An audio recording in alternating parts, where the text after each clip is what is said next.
সত্যবাদিতা ও ধৈর্যের ফল।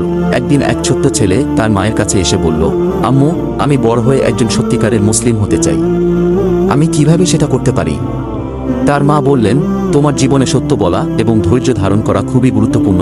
কোনো অবস্থাতেই মিথ্যা বলবে না এবং ধৈর্য ধরে আল্লাহর উপর ভরসা রাখবে। ছেলেটি মায়ের কথায় প্রতিজ্ঞা করল যে সে কখনো মিথ্যা বলবে না। কিছুদিন পর সে বড় হয়ে বাগদাদ শহরের দিকে পড়াশোনার জন্য যাত্রা করল। পথে একদল ডাকাত তাদের কাফেলাকে আক্রমণ করে সবকিছু লুট করতে শুরু করল। ডাকাতরা ছেলেটির কাছে এসে জিজ্ঞেস করল, তোর কাছে কি আছে? ছেলেটি সাহস করে বলল, আমার কাছে 40 দিনার আছে, যা আমার পোশাকের ভেতর সেলাই করে রাখা। ডাকাতরা খুব অবাক হয়ে গেল এবং তাদের নেতা তাকে জিজ্ঞেস করল, তুই সত্যি বলছিস? আমাদের কাছে সবকিছু লুকাতে পারতি, তবুও তুই আমাদের সব বললি কেন?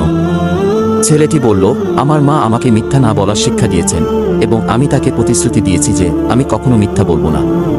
ডাকাতের নেতা